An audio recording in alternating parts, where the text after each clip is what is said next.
বাংলাদেশের রাজনৈতিক পট পরিবর্তনের পর অবশেষে বরফ গলতে শুরু করেছে ভারত বাংলাদেশ সম্পর্কের ক্ষেত্রে। নতুন প্রধানমন্ত্রী হিসেবে তারেক রহমান দায়িত্ব নেবার পরই দুই দেশের মধ্যে যোগাযোগ ব্যবস্থার ইতিবাচক সংকেত মেলতে শুরু করেছে। তারই প্রথম বড় পদক্ষেপ হিসেবে দীর্ঘ ১.৫ বছর বন্ধ থাকার পর আবার চালু হতে চলেছে ঢাকা হয়ে আগরতলা এবং কলকাতার মধ্যে আন্তর্জাতিক বাস পরিষেবা। শনিবার থেকে শুরু হয়েছে পরীক্ষামূলক যাত্রা, যা দুই বাংলার পাশাপাশি উত্তর পূর্ব ভারতের মানুষের কাছে নতুন আশার বার্তা নিয়ে এসেছে।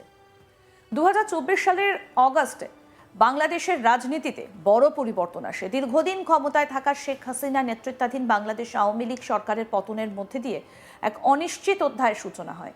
রাজনৈতিক টানাপোড়েন, প্রশাসনিক পুনর্বিন্যাস এবং দেশ জুড়ে অস্থিরতার আবহে আন্তর্জাতিক যোগাযোগও মারাত্মকভাবে প্রভাবিত হয়।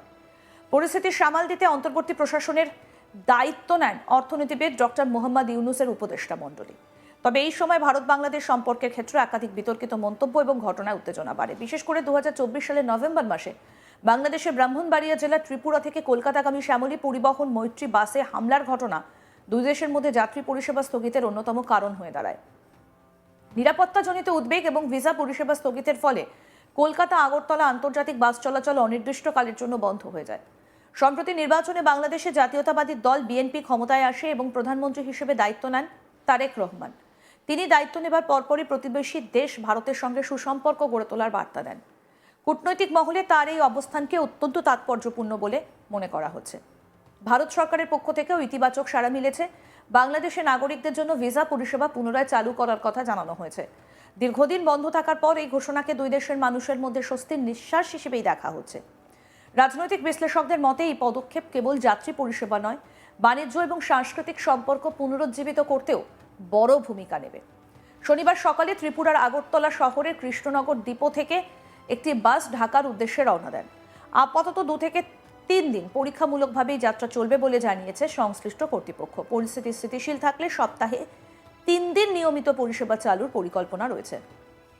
এই বাস পরিষেবা পূর্বে কলকাতা আগরতলার মধ্যে অত্যন্ত জনপ্রিয় ছিল। বাংলাদেশের ওপর দিয়ে এই রুটে চলাচল করলে যাত্রাপথ অনেক কম সময়ে সম্পন্ন করা সম্ভব হয়। ফলে ব্যবসায়ী, শিক্ষার্থী, পর্যটক এবং চিকিৎসা প্রার্থী সকলের কাছে এটা ছিল সাশ্রয়ী এবং সুবিধাজনক বিকল্প। ভিসা পরিষেবা স্থগিত হওয়া এবং যাত্রী সংকটের কারণে ত্রিপুরা রোড ট্রান্সপোর্ট কর্পোরেশন এবং রয়্যাল মৈত্রী যৌথভাবে পরিচালিত পরিষেবাটা বন্ধ রাখতে বাধ্য হয়। দীর্ঘ ১ বছরেরও বেশি সময় ধরে আন্তর্জাতিক এই রুট কার্যত অচল ছিল। যাত্রী গাইড সিপন সরকার জানিয়েছেন, ভিসা ইস্যু বন্ধ থাকায় কেউই ভ্রমণ করতে পারছিলেন না। ফলে পরিষেবা চালু রাখার আর্থিক ভিত্তিও দুর্বল হয়ে পড়ে। তিনি বলেন, ১ বছরেরও বেশি সময় পরিষেবা বন্ধ ছিল। গতকাল আমরা পরীক্ষামূলকভাবে বাসটা নিয়ে এসেছি। এখন লক্ষ্য নিয়মিত পরিষেবা চালু করা এবং মানুষকে জানানো যে রুটটা আবার সক্রিয় আছে। বাস চালক ফায়েক আহমেদও আশাবাদী। তিনি জানান, আপাতত পরীক্ষামূলক বাস চালানো হচ্ছে এবং এখনও কোনো যাত্রী নেই। তবে ভিসা পরিষেবা পুরোপুরি চালু হলে যাত্রী সংখ্যা দ্রুত বাড়বে বলে তার আশ্বাস। তার কথায় বাংলাদেশ হাই কমিশনের কর্মকর্তারা ইঙ্গিত দিয়েছেন যে শিক্ষার্থী, পর্যটক এবং অন্যান্য ভ্রমণকারীদের জন্য ভিসা প্রক্রিয়াকরণ শীঘ্রই শুরু হবে। সেটাই এই পরিষেবার প্রাণ। ফায়েক আরও জানান, সম্পূর্ণ পরিষেবা চালু হবার সঙ্গে সঙ্গে যাতে কোনো বিলম্ব না হয় তার জন্য প্রায় ২৫ জন কর্মী প্রস্তুত রয়েছেন। টিকিট কাউন্টার, যাত্রী পরিষেবা, নিরাপত্তা, ড্রাইভার এবং সহকারীরা সবাই প্রস্তুত আছেন নিয়মিত যাত্রা শুরুর অপেক্ষায়।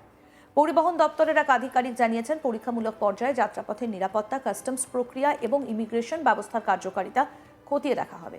সবকিছু সন্তোষজনক হলে দ্রুত পূর্ণাঙ্গ পরিষেবা চালু করা হবে। কলকাতা ও আগরতলার মধ্যে এই বাস পরিষেবা শুধু একটা পরিবহনের মাধ্যম নয়, এটা দুই দেশের মানুষের আবেগের সেতুবন্ধন। পরিবার পরিজনের সঙ্গে দেখা করা, চিকিৎসার জন্য যাতায়াত, ব্যবসায়িক সফর কিংবা শিক্ষার উদ্দেশ্যে ভ্রমণ, সব ক্ষেত্রেই এই রুট গুরুত্বপূর্ণ ভূমিকা পালন করে এসেছে।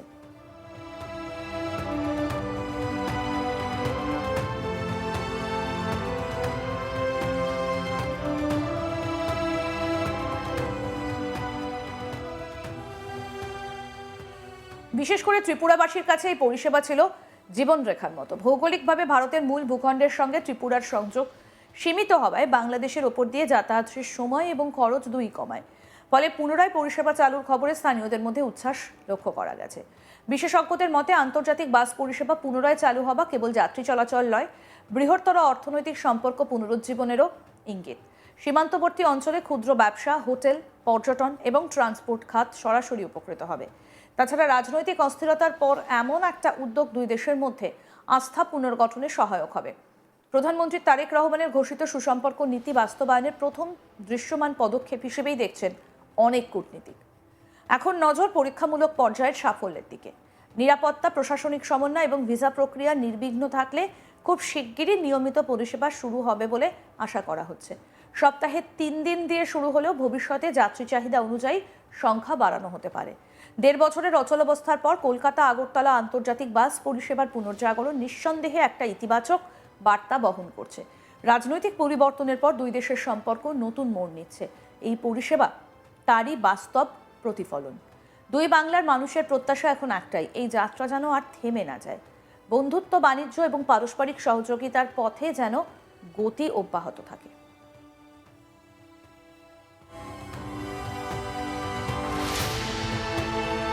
খারাপ সময় খরা কাটিয়ে এবার সুসম্পর্কের পথে ভারত বাংলাদেশ। আবার পরীক্ষামূলকভাবে শুরু হয়েছে বাস পরিষেবা। আশা করা হচ্ছে খুব শীঘ্রই ভিসার সমস্যা মিটলে যাত্রী বাড়বে।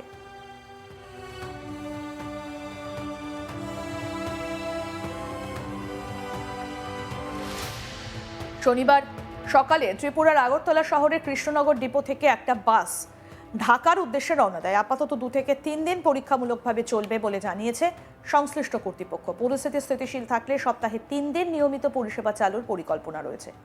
এই বাস পরিষেবা পূর্বে কলকাতা আগরতলার মধ্যে অত্যন্ত জনপ্রিয় ছিল। বাংলাদেশের ওপর দিয়ে এই রুটে চলাচল করে যাত্রাপথ অনেক কম সময়ে সম্পন্ন করা সম্ভব হতো। ফলে ব্যবসায়ী, শিক্ষার্থী, পর্যটক, চিকিৎসা প্রার্থী সকলের কাছে এটা ছিল সাশ্রয়ী এবং সুবিধাজনক বিকল্প। ভিসা পরিষেবা স্থগিত হওয়া এবং যাত্রী সংকটের কারণে ত্রিপুরা রোড ট্রান্সপোর্ট কর্পোরেশন এবং রয়্যাল মৈত্রী যৌথভাবে পরিচালিত পরিষেবাটা বন্ধ রাখতে বাধ্য হয়। দীর্ঘ 1 বছরের বেশি সময় ধরে আন্তর্জাতিক এই রুট কার্যত অচলে ছিল। যাত্রী গাইড সিপন সরকার জানিয়েছেন, ভিসা ইস্যু বন্ধ থাকলে কেউই ভ্রমণ করতে পারছিলেন না। ফলে পরিষেবা চালু রাখার আর্থিক ভিত্তিও দুর্বল হয়ে পড়ে। তিনি আরও বলেন, 1 বছরেরও বেশি সময় পরিষেবা বন্ধ ছিল। গতকাল আমরা পরীক্ষামূলকভাবে বাসটা নিয়ে এসেছি। এখন লক্ষ্য নিয়মিত পরিষেবা চালু করা এবং মানুষকে জানানো যে রুটটা আবার সক্রিয় হচ্ছে। বাস চালক ফাইক আহমেদও আশাবাদী। তিনি জানান, আপাতত পরীক্ষামূলকভাবে বাস চালানো হচ্ছে এবং এখনও কোনো যাত্রী নেই। তবে ভিসা পরিষেবা পুরোপুরি চালু হলে যাত্রী সংখ্যা দ্রুত বাড়বে বলেই তার বিশ্বাস। তার কথায়, বাংলাদেশ হাইকমিশনের কর্মকর্তারা ইঙ্গিত দিয়েছেন যে শিক্ষার্থী, পর্যটক এবং অন্যান্য ভ্রমণকারীদের জন্য ভিসা প্রক্রিয়াকরণ শিগগিরই শুরু হবে। সেটাই এই পরিষেবার প্রাণ।